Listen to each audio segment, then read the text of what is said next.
Good afternoon, parents and families. My name is Tyler Barker. I serve as the coordinator within the Office of Parent and Family Programs. I would like to welcome you to our What's Buzzin' at Georgia Tech webinar series. Today we will be focusing on student engagement, and we have some of our colleagues here today kind of just talk about engagement and involvement and what that looks like on Georgia Tech's campus. If you have any questions for our presenters, please feel free to utilize the Q&A chat section. Once again, if you have any questions for our presenters, please feel free to utilize the Q&A chat feature. That way we can get to your questions at the end of the presentation. And so now I'll turn it over to our colleagues just for a quick introduction, and then we'll get right into our presentation. Hello, everyone. We're really glad that you're joining us today. I'm not sure that I'm ever going to get fully used to not getting to see people's faces, but I know that you're probably out there smiling at us, or at least I hope that you are. I'm Jerome Stevens, the Associate Dean of Students and Director for the Center for Student Engagement. I have two of the other directors from the Center for Student Engagement here, and I'll let them introduce themselves quickly, and then we'll jump right in. Go ahead, Sarah. Hey everyone, I am Sarah Strominger. I use she, her pronouns. I'm the director for Civic Engagement within the center. I work closely with our service-based student organizations on campus. And good afternoon, everyone. My name is Jameson Keller, and I serve Georgia Tech as the Assistant Dean of Students and Director of Fraternity and Sorority Life. Great, thank you so much. And if you'll give me a few brief seconds, parents and families, we'll go ahead and share the screen and jump right into the presentation.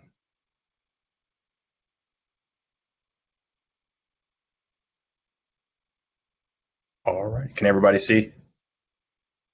Absolutely, yeah. All righty. Well, all right. Like I said, yeah, we are. Tyler, we'll just jump in. Thanks for pulling it all together and running our slides for us. Like we said, we're the Center for Student Engagement. There are two other areas in the center: student media and student organizations that each also have directors who aren't joining us today. So today we have staff from Civic Engagement and from Fraternity and Sorority Life, and I'm going to pass it off to Sarah, and she's going to get us started. Yeah, absolutely. So we hope with our time today that we'll give you an update around how we think about both involvement and engagement, particularly when we're talking with student leaders about the ways that they're connected on campus. We'll talk through the big why. Why do we care about what we do? Why is it important to our students and to the Georgia Tech community?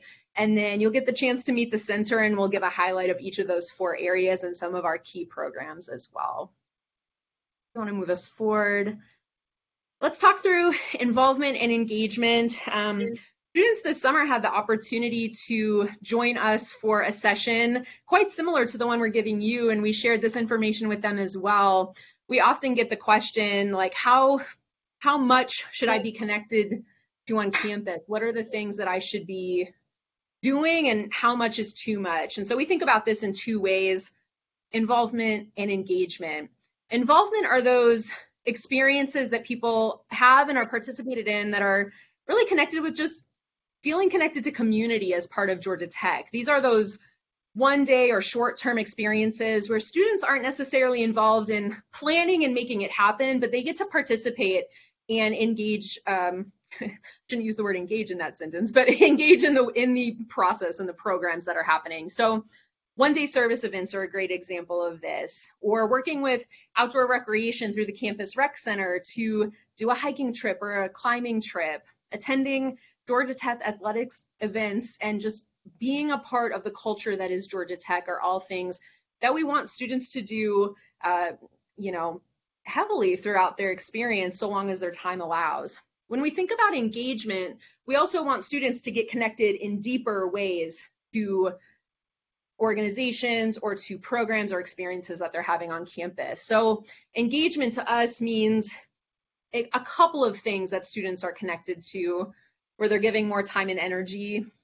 Things like serving as a leader or an officer within a student organization, for example, joining a fraternity or sorority, joining a first-year leadership organization, DJing for rec radio, and if you haven't heard of some of those things, we'll talk about them later. But we want students to do a mix of both. Again, we want people to be involved generally, we want students to engage in a deeper way in a few things during their time on campus as well. We'll move it forward. There you go. So I wanted to talk a little bit before we introduce to you all of the involvement and engagement opportunities for your student and all of our students here on campus in terms of asking the question why. So why do the three of us, four of us, Tyler included, get paid by the state of Georgia to do what we do with our students at Georgia Tech? Why the Center for Student Engagement exists? And so here are three of the main reasons. First and foremost, studies have been done all across the country with college students about their involvement. And one of the main things that we know about them based on that research is partly being human in general, and that is that we need to feel like we belong to a community.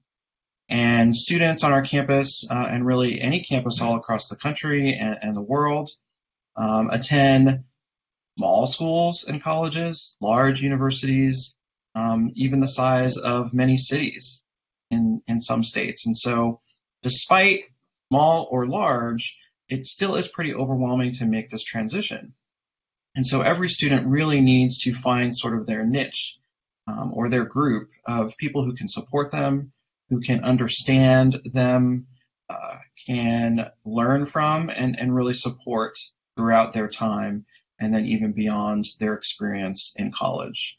And so that sense of belonging is what we do here on campus, and find ways to get students involved so that they can find and build up that sense of community. Additionally, we know that students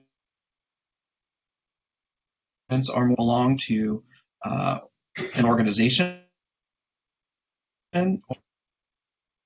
or if they're anything outside the classroom that gets them connected and provides that sense of belonging. But that sense of belonging leads to retention increasing to this institution, and then graduate at higher rates and with higher GPAs. And then finally, not everything is learned inside the classroom. Not everything is learned in a major. And so by getting involved and finding that niche group and participating in activities, students will develop more skills that are going to be needed socially, intellectually. They'll apply that within their careers. They'll learn about differences and how to work in diverse environments. And so all of those things will enhance their degree and prepare them for not just being good citizens, but also being strong professionals in their chosen career.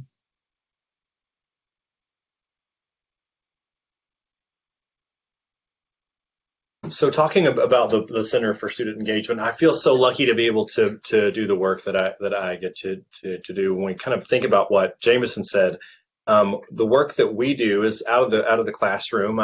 If you were to imagine the Center for Student Engagement being town hall, we're working with all the cities, which is Georgia Tech, the civic organizations and the service organizations and the organizations that are really making change here on our campus. We have over 550 student organizations that are registered with the Center for Student Engagement, and then within the four areas that are represented by staff. Obviously, Sarah has talked some about service. Jameson will talk a little bit more about Fraternity and Sorority life. We also have our publications, which are our newspaper. We have a journal. We also have a radio station, and then there's the general area. And I think this is the broader, more exciting piece when we think about the ways that our students are connecting with each other and in multiple areas of student orgs. It's very rare that a student would only be connected to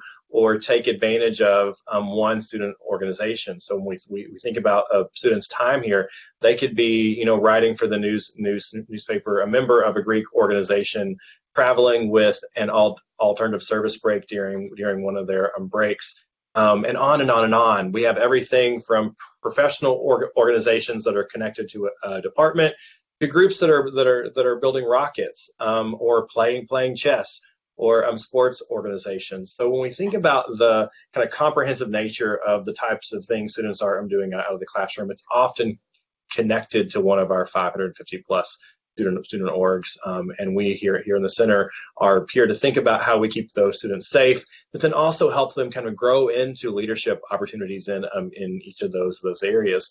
When we talk about being student-led and run, there's a lot of potential for excitement and for students to create really awesome things, but there are also moments when we have to kind of help guide them when they face challenges with managing teams or managing space. So yeah, that's what it's we never know quite what's going to be happening every day, but that's part of the fun of coming to work. I really appreciate Jameson talking about why we have a job, and if I could make a bulleted list, it would be really long. So yeah.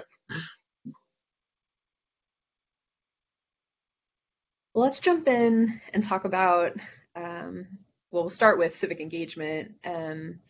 We have over 70 service-based registered student organizations on campus. So these are generally organizations that students lead, they facilitate programming.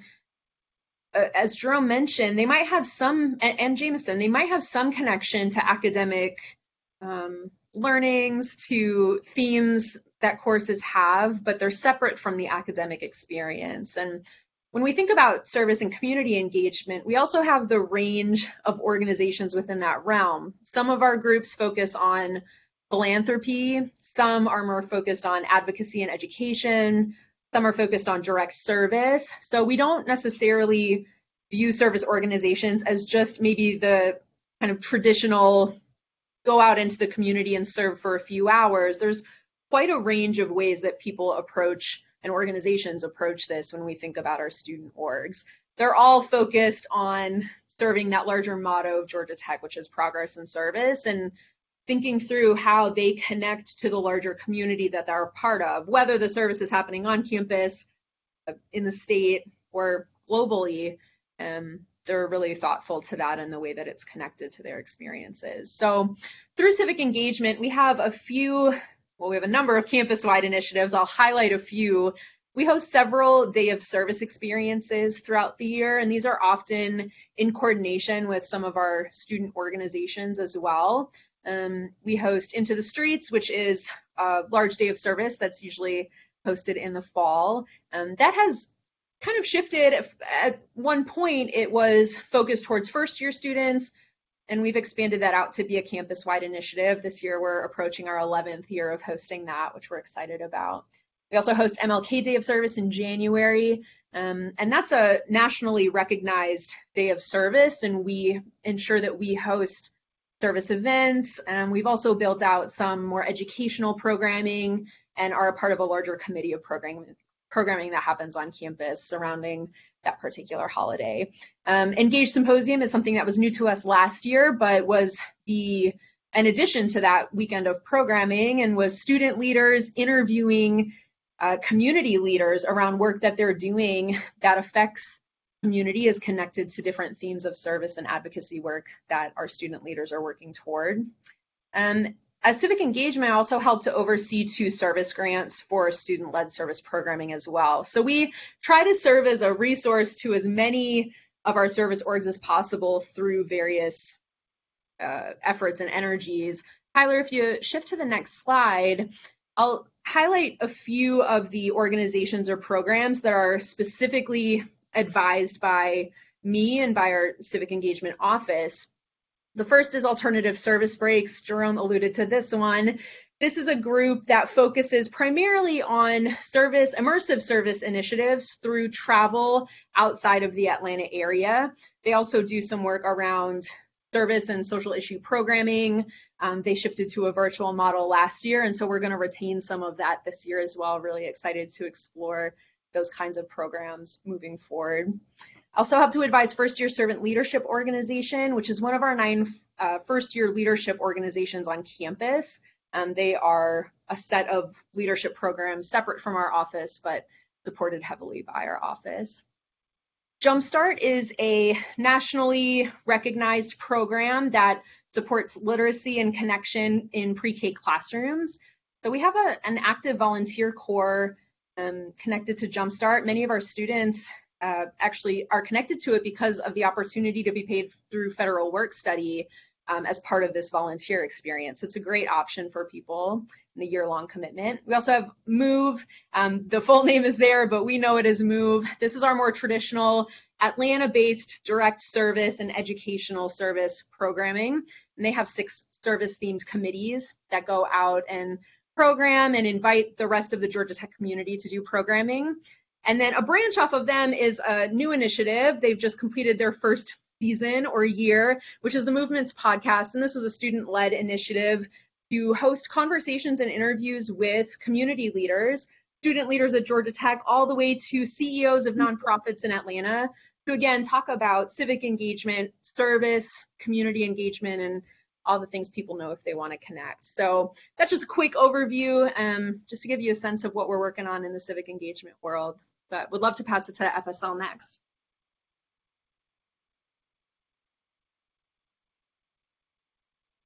Excited to share with you a little bit about our fraternity and sorority life program really here at Georgia Tech. Myself, along with 2 additional staff members, have the incredible opportunity to work with about 26% of the undergraduate student population. So that equates to roughly around 4,000 students who maintain membership in an active fraternity or sorority.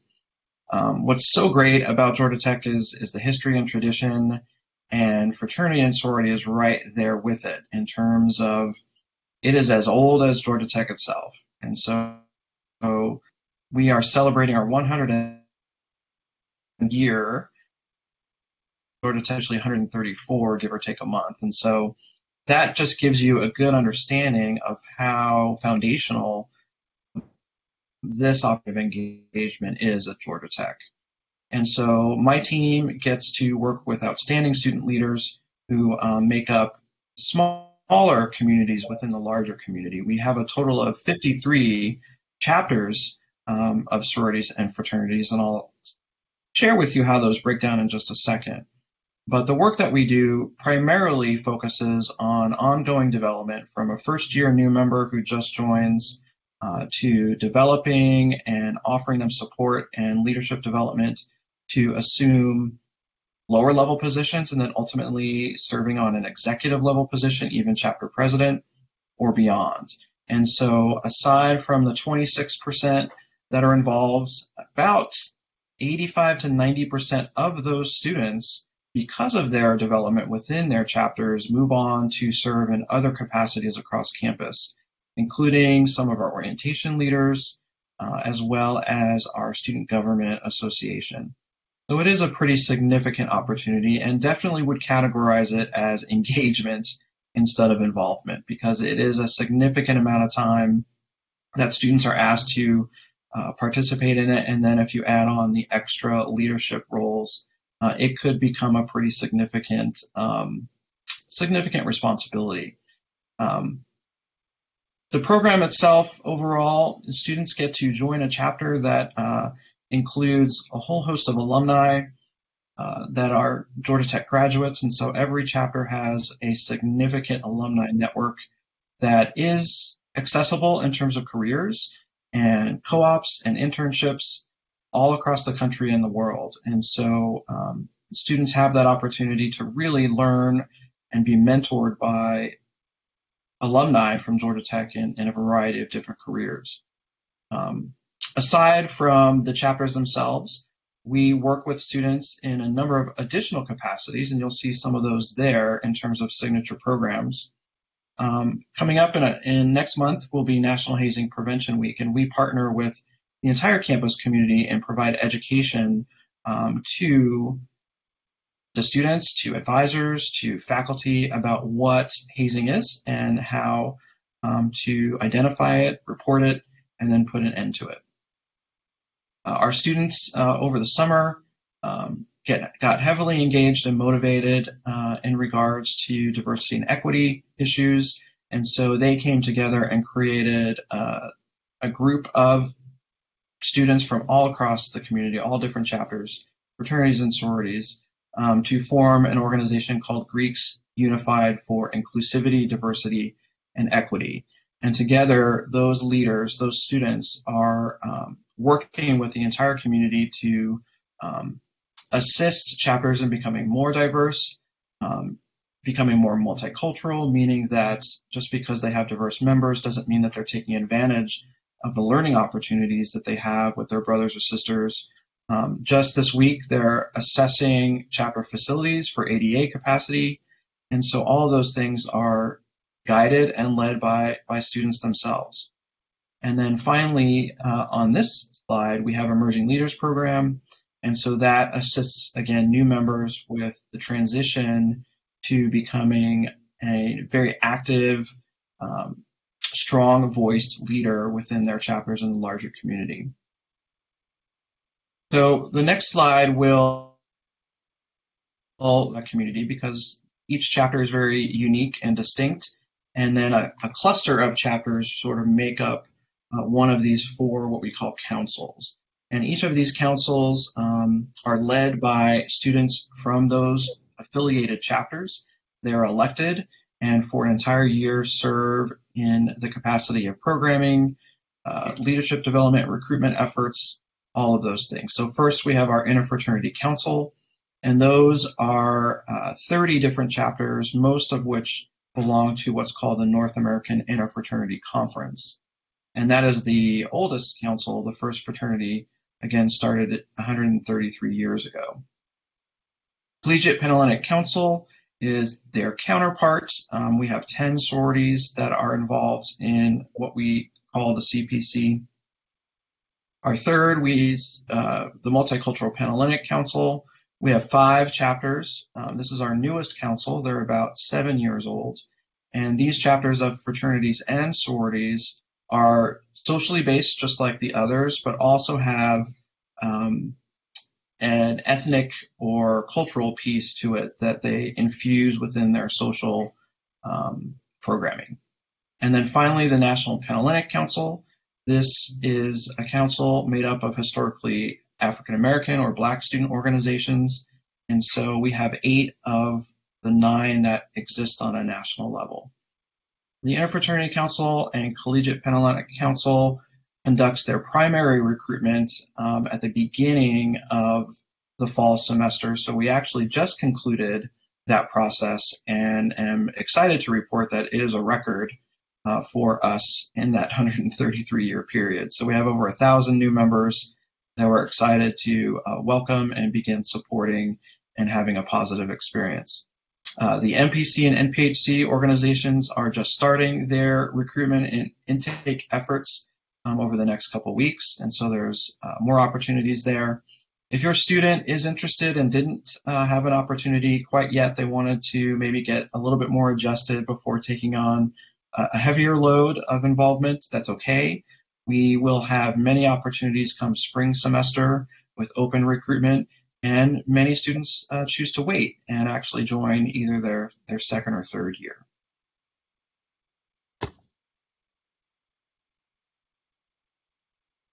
All right, as Jameson mentioned, I think there's a strong history here at Georgia Tech for many of our student organizations, and I'm going to take you on a little journey through time as we talk about student media, going all the way back to 1908 when we printed our first yearbook, which was called the Blueprint. We're currently in the process of rethinking and I'm dreaming about what the yearbook is going forward. As many of you all likely understand, and many of us probably have at home, the yearbooks from high school and college, they're not as resonant with current students because of social media and the way we're able to keep in touch with our peers. So we are looking at ways to rethink the yearbook. In 1911, we started publishing the Technique, which is ran ever since. It's our college newspaper. The ways that your student could be involved with that are as in depth as being editor or one of the editors of a section, to being a staff writer or a co-curricular. It's a weekly paper that comes out during the academic year.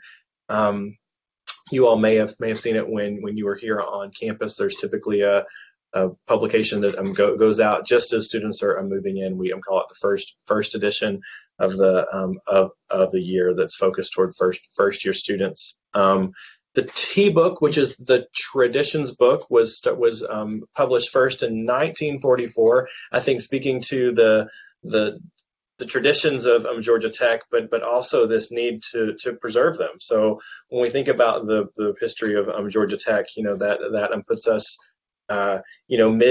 mid-century, and there are these things that are starting to happen here.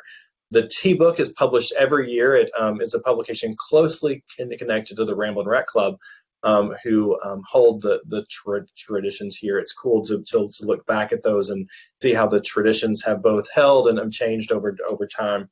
In 1968, Rec Radio first started airing and has been airing 24 hours a day, 365 days a year ever since.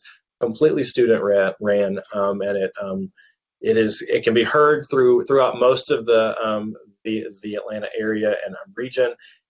And we'll be moving back into a brand new radio station when the campus center opens, but it is live and well. In 1969, we published our first literary magazine, which is called the Erito. And when we think about kind of the progression of publications, they often go in order of what students needed, so or wanted. So thinking about student organizations, these were all started by and are managed by student leaders. In 1989, the first North Avenue Review was printed, which is our free speech magazine, followed in 2008 by the Tower, which is a research magazine. It's one of the country's only fully ran student journals. So when we think about that, we do have a journal, and just in the past couple years has been added to the Library of Congress, so students are able to get their work published there, but then also logged. In 2019, a group of students wanted to start a more lively and up-to-date news magazine. So when we think about where our students are, 3484 are the coordinates of Georgia Tech. So when we think about these publications, this publication I feel like is the most current and the ones that our students are kind of driving at. I'm seeing a question. Many times we're not able to attend some of these very informational webinars. Would this be published? Yeah, and I think Tyler will be publishing this later.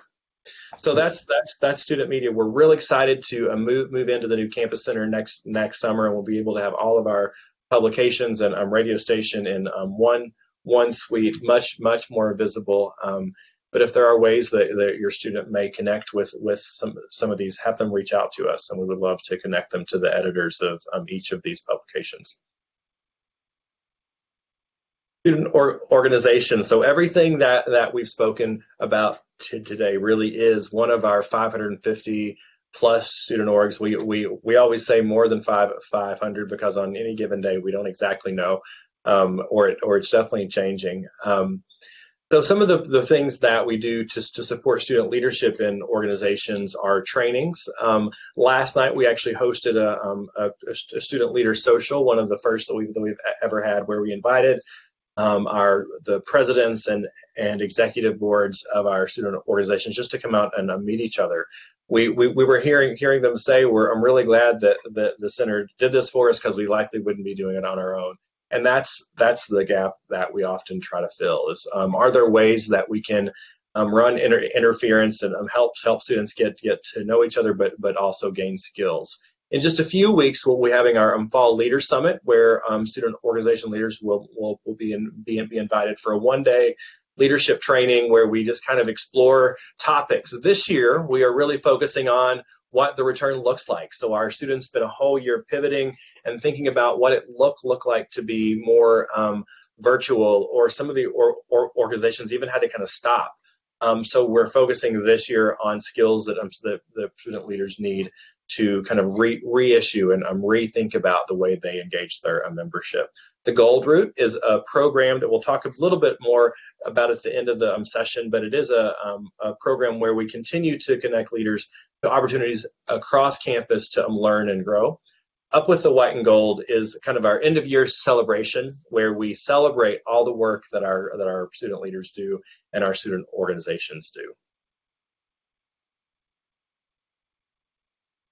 Yeah, and I can jump in and share a little bit about Gold Route. As mentioned, this is a leadership development program that's really managed through the center. It is compiled of different workshops and programs and experiences that might already be happening on campus, but give our students the opportunity to learn. The concept of the Gold Route really stemmed from students being interested in wanting to grow and wanting to kind of nuance and gain in their leadership skills, but not all had accessibility to some of the larger programming or more formal programming that was already happening. Oftentimes they would find, I suppose, that the leadership development programming was really focused on students who might already be in leadership positions. So the Gold Route is open to anyone on campus, both undergrad and graduate students, and they get to choose the way that they build it into their schedule. So it's not a strict curriculum. There's opportunities that are available, and our students get the chance between their first year and their final year on campus to complete this program. And they get to focus in a few different ways. We have 4 pillars where programming sort of lives within. So those are connected to things like organizational management as a leader, personal growth, diversity, equity, and inclusion. And then we've added an additional pillar this year, which is connected to wellness and well-being and just self-care in general, and understanding why that is also important in the realm of leadership. So this is a program that's relatively new and continues to grow. I'm really excited for students to be a part of it. Jerome, is there anything you would want to add in about Gold Route? I know you've worked with it a bit longer. You covered it. Yeah. So I think the real goal with the Gold Route is for us to create a pathway for students to engage over their time and to continue to find some of the opportunities that they may not find otherwise. Because it isn't just the center that's making the connection, but the broad resources that are across the campus that are presenting and creating ways that students can engage. I see a question, and I'll go ahead and answer it because I see that we're up time for questions. So, do we have an Eagle Scout group? It's so funny that you asked that because I actually saw Eagle Scouts walking across campus late last week in the morning when I was driving in, and I was like, do we have a group? So I know that there are students here that are Scouts and Eagle Scouts. We do have a scouting group. And I believe that some of the students that are in that are connected to different types, like Eagle Scouts and other organizations that they fed in from high school. So yes, we do have Scouting at GT, which is a organization that's focused towards scouting. And I would imagine that that's probably what I was seeing the other morning early when I was dropping in. Thank you so much, Jerome, Jameson, and Sarah, just for talking about getting involved, engagement, and how it's just so important. Georgia Tech is one of the most elite and rigorous institutions in the world, but, oftentimes, getting involved and just joining organizations can be just as valuable as attaining the education in the classroom. So yes, parents, family members, if you have any questions, or if your student may be struggling, this is the time in the platform to kind of have that conversation about reaching out, getting involved, meeting people, and just kind of growth in general for our college students. Jameson, just for any parents or family members who may have joined us late, if they miss IFC or CPC recruitment, do they have an opportunity to partake in that in the spring? Yes, if any student missed the past couple weeks, because we know that it was a little bit crazy moving in and coming back in person, and that's totally okay. We will have an opportunity again early in the spring for most of our chapters. And then, of course, it's not atypical for students to want to wait a little bit to get adjusted to make sure that academically they can be pretty solid. And so they may even wait a year to go through the recruitment process then. So many opportunities. They can certainly just reach out to us here in the Center for Student Engagement and any of them and give that information, contact information for the chapters. Awesome. And if a student, anybody can take this question, is on campus and they want to stop by the office just during office hours, do they have the opportunity just to chat with somebody about getting involved? Yes, that's a tricky question to answer at the moment because we are in our busy season. But absolutely, our door is open every day, 8 to 5. There's typically a student sitting at the front, and then we're here in the office. Over the past week, we are out of our office a lot or in meetings, but we will figure it out. Probably the better way is for if a student wants to connect with us or set up a meeting, they can drop in. They may not find who they're looking for depending on our schedules, but they could send an email to engage@gatech.edu, and we'll get that routed to the appropriate staff person that could connect them to their question or the thing that they're looking for. I also see someone asking about the minimum time commitment for these groups. I'm not sure if that's referencing Greeks or student orgs, but that's a interesting question. You know, I think the way we often guide students with time is to dive in slowly. So maybe pick one or two things that you want to research or check out. We often see students trying to, join 3, 5, 6 organizations, and they'll quickly figure out what they really want to do, but it might be at the detriment of their grades or time management. Yeah, the main fair was postponed due to weather. Yes, it is already rescheduled, and it's going to be happening next week, I believe. Sarah, is it on Thursday? Is that correct?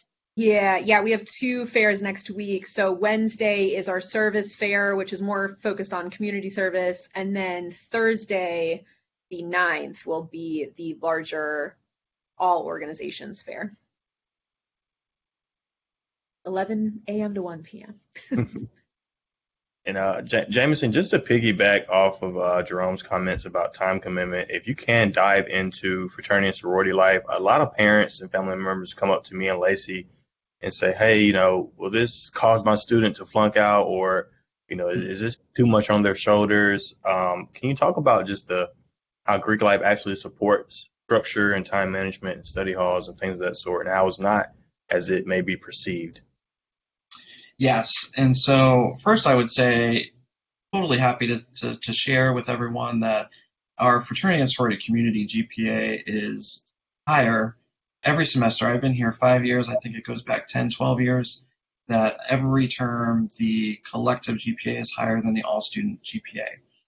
So our highest fraternity this past term, just to give you an example, has over 100 members, and they had a 3.72 combined chapter GPA. So not just high here at Georgia Tech, but within their own national organization.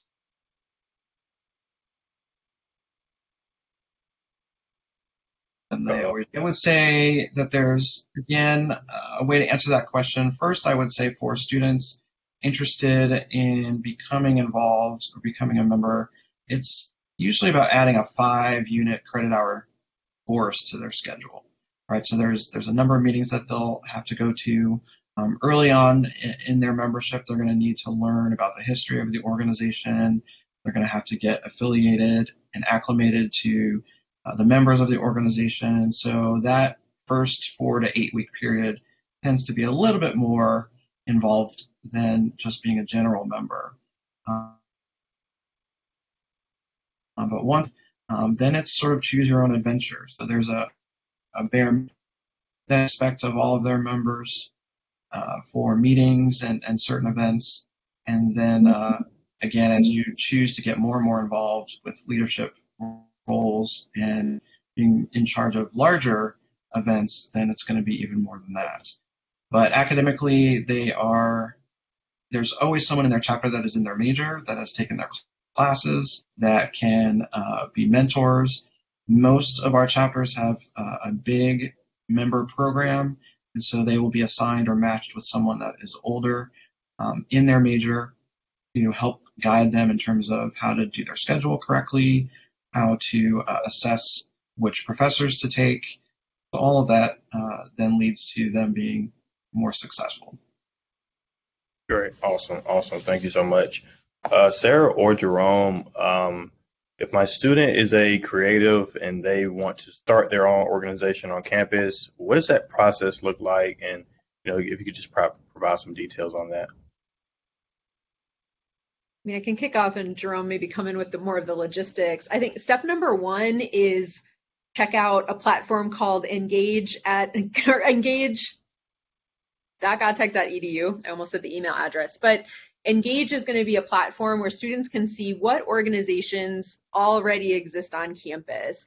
With over 500, we would love people to create their own, but it's often the case that there's something that might already exist that students can get connected to. But if there's not, there is a process for chartering and creating new organizations. Jerome, do you want to speak more to the particulars of that process? Absolutely. So we do have a chartering window each semester where students can, and it just opened this week, where students can begin to charter an organization. We do have a pretty rigorous process, I think, to some. The goal is for us to help students build an organization that can grow and sustain and help them understand the structures that they need in place to be a successful group here at Georgia Tech. So yes, you can find that on our website. You're also welcome once again to have them reach out to the office email, and we would love to schedule a meeting to kind of talk through what your student may be wanting to build or do. We last year, even during the pandemic, chartered nearly 30 new student organizations. We're always kind of doing that in that process. They all don't live, so when we think about the chartering process, the goal once again is for us to help them figure out what it looks like to build an organization that can live over time and elect members from year to year. We do often, as Sarah said, want students to first recognize that we have a lot of organizations here around dance and the arts. But if there's something new or different, we would love to try to figure out how to support that and potentially even connect them to our arts here at Georgia Tech. Great, thank y'all both so much. Jerome, if you wouldn't mind just answering from your experience here at Georgia Tech, talk about some of the benefits of just getting involved, being engaged on campus, and how it can actually help you develop certain skills as it relates to employment and the job search, and how employers really like for students to be involved. If you could talk about some of those benefits as it relates to employment. Yeah, that's typically the starting place when I'm talking about student organizations and being in a student organization here at Georgia Tech. First, I think students learn how to navigate complex systems, is that they get to learn what it feels like to manage peers and to motivate people and to show up. So I think just from a place of leadership, as students start navigating their way through student organizations, they get to explore their passions. So, I think when I talked about the Rocket Club earlier, it's one thing to be passionate about rockets. It's another thing to facilitate and manage a student organization that's building rockets, and to build a system of people leadership funding that creates that. So students learn it. Students learn how to navigate what they may be doing in future jobs, maybe even better than what they're learning in the classroom, or at least different. I won't say better here at Georgia Tech, but I believe that students will often find, and they even say, some of those valuable experiences that they have after leaving Tech are the times when they were able to engage in major specific topics outside of the classroom. So when they're doing the debate team, or they're even the chess club, is these students kind of get to figure out what it's like to manage and sustain something over time. I think we can all of us who work here in the center, I think it's what we love to see most is we see students coming in as first-year students and then leaving with this very specific understanding of how they lead and what they want to lead in.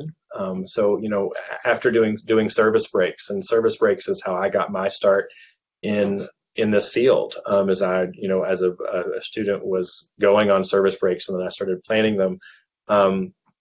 We see students finding their passion for system change. So they'll travel to another country, and what they may have oversimplified their understanding of a water system and how to fix it. They suddenly see the challenges that come, and their public policy degree feels different. So I think getting to hear students reflect on their growth through student organizations is a really exciting thing. Obviously, It applies to job interviews. The way I just rambled, hopefully students can tell a better story. But I think we often look for stories as we're interviewing students, and I think that's what they're building. They're building these strong narratives around what they know and understand. Great. Thank you so much, Jerome. And parents and families, if you're having that conversation, with your students about, getting involved, and they're like, hey, mom, hey, dad, what are the benefits? Definitely reach on some of the points Jerome touched on, because like we said, it's all about that degree and getting that job. So they want to get that paycheck. So I think you'll be able to persuade them that way. It seems that we have a quick question for Jameson. How do you, could you talk about the alcohol policies and procedures at fraternity and sorority life events and socials? Mm-hmm. Yes, and this is one example that one great example of peer-to-peer accountability and managing your peers that Jerome spoke about. Our fraternities and sororities are considered private student organizations, and so they do have a relationship with the Institute and must follow our code of conduct. Their physical properties, for those that have houses, are considered private properties. And so they must manage their own events according to their own policies in addition to Georgia Tech policies. And so there is a spectrum of what chapters can and cannot do based on their own national policy. So some of our chapters, some of sororities free, meaning that their physical property cannot have alcohol or other substances. That doesn't mean host an event at a third party location. They often do for their formals and mixers, but then that would be at a third party venue where they handle the management of the alcohol.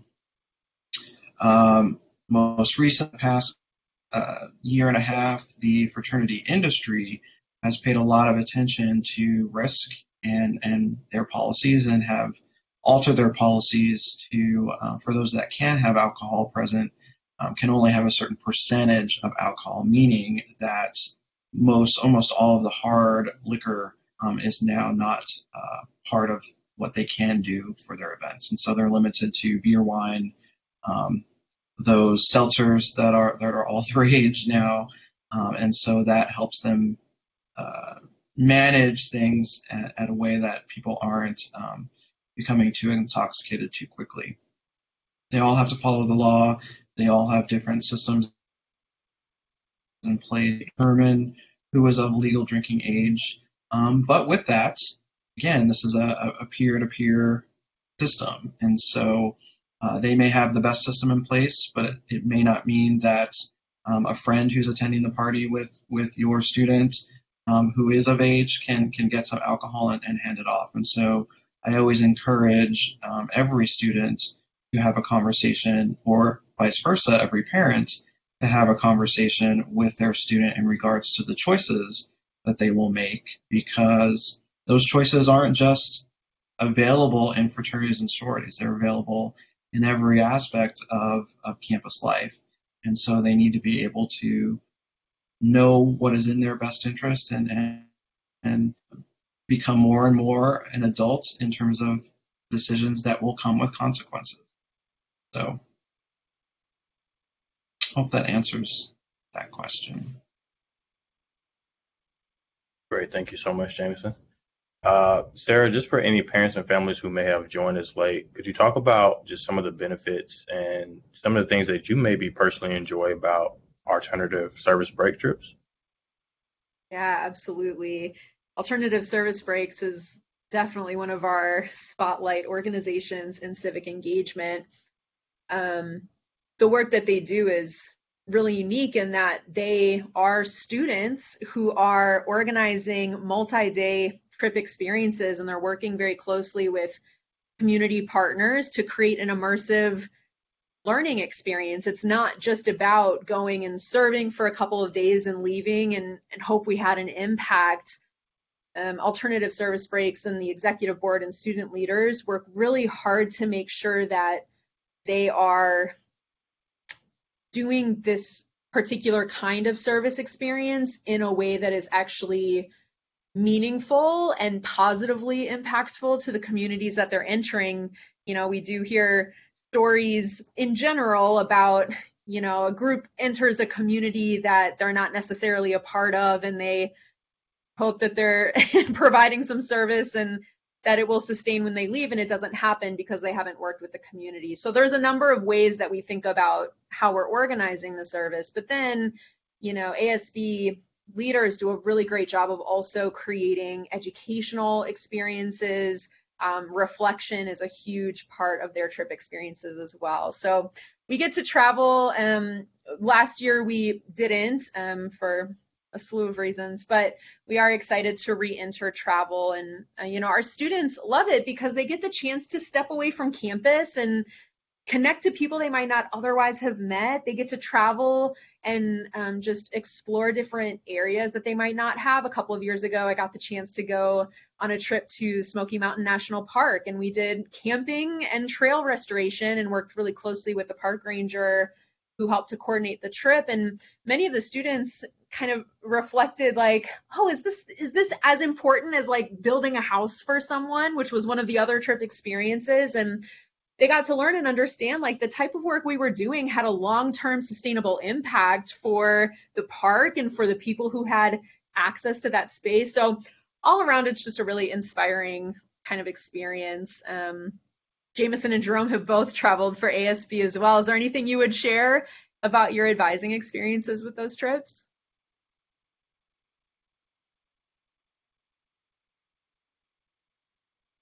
I'm sure both of you could.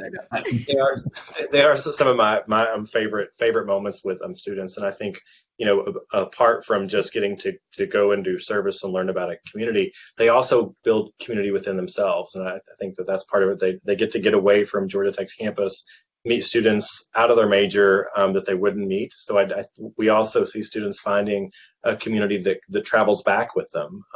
So that's what and when I think about how I first found belonging at my undergraduate institution, it wasn't until spring break of my first year that I found that, and I met people that, you know, I was like-minded with. So I am really passionate about that piece of the relationships that I get to travel home with them after the service project. I would add, I had an incredible opportunity to take a group of engineering students down to Belize, and we worked with communities there that had literally no running water, no structure, no electricity. And so our students came in to specifically meet with the community and assess their needs, and then begin to design a water filtration system, an electrical grid system for them.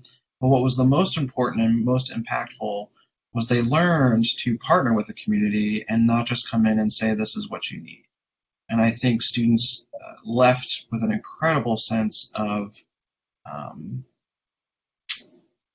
desire to really view the people that they serve and assist as humans, and let them lead the discussion about what they actually need. And so they're going to take that home with them, and when they become engineers in a variety of different companies, that's going to stick with them and make a huge impact on how they approach their career. Yeah, and I think ASB trips are so unique and beneficial also because sometimes they align with the academic calendar and their holiday breaks. So, you know, if you're having a conversation with your student in fall break or spring break and they may not want to go on a traditional vacation, they can pursue a alternative service break trip, which is a great opportunity to get involved as well. So we're really doing some great things here at Tech. Really quickly as we close out, are masks emphasized at events and small gatherings in all non-academic activities? Is the vaccine encouraged in such peer-to-peer interactions? Yeah, I'm unmuted, so I guess I can start and y'all add in anything else if you want to. In general, our recommendation on campus is we encourage people to mask and to vaccinate to their comfort level. We don't require it, and that's, a larger decision than just us at Georgia Tech, but we encourage people to as much as they're comfortable. I don't know, Jameson, Jerome, anything you would add in? Absolutely, and that's what the I the would encouragement is our primary method of doing that. So the question is well worded, and that we do encourage it. For example, last night, having masks on the table when students check in creates that standard. Last night at our reception, we had food, but we also found that almost every student was wearing a mask except when they were eating. So I think our students are very good in terms of masking. I think it seems like vaccination is on the front of people's minds. I don't know exactly what the percentage of our students who are vaccinated is, but we know that it's high based on our population and the numbers of students that we've been able to vaccinate here on site. Jameson, did you want to add something there? No, I think you covered it. We have a parent here say, sorry, just joined. Are there any organizations / clubs that align to Pacific majors so that students may have a greater likelihood of interacting with students in their same major? That's an easy one. Yes, there are a lot. So we do have many major specific organizations. Some of those are professional or honors groups, but also there are groups within majors that actually do the work. There are also service organizations within majors. So when we think about Engineers Without Borders and those types of groups, it runs the spectrum. But absolutely, yeah, the answer is yes, and limitless. So yeah, we can definitely help students to connect to organizations within their major. Yes, and then we have just one last comment. All extracurricular activities can provide education to support the student health and stress that benefits the students watching out for each other's health. This is a very important lesson during the pandemic, and it's definitely echo those sentiments. Getting involved, being engaged on campus can definitely be a great stress relief and a great way to release not only from the classroom, but just everything that's going on in our country. So yes, definitely echo those sentiments. Absolutely. During an interview just last week, and I'll end us with this because I asked the student if I could quote her, and she said that she had found the sense of belonging in her organizations, and during the pandemic, I'm going to read it. My student organizations were my primary connection to Georgia Tech and my friends. So when we think about students who are going to class and then we're meeting virtually, they felt like their connection and their community was primarily through their student organizations because it was ongoing, and it was a way to connect and feel a little bit normal. Yes. Well, thank you so much for taking the time out of your schedule to talk about getting involved and being engaged here on campus at Tech. Parents and families, please know that this webinar will be recorded. We know that a lot of gems and good information was shared and posted to our website within 24 hours. I posted the link in the event chat, so definitely be on the lookout for that. And also, please join us this Thursday at 12 p.m. We will have another webinar featuring Georgia Tech Dining. So if you have any questions or anything that you want to know about GT Dining, please feel free to tune in. And I also posted our full webinar schedule for the entire semester as well. So we're going to be bringing these to you all throughout the semester. We're very excited. It's just another way to connect and engage with our campus community. Thank you so much and have a great day, and go Jackets.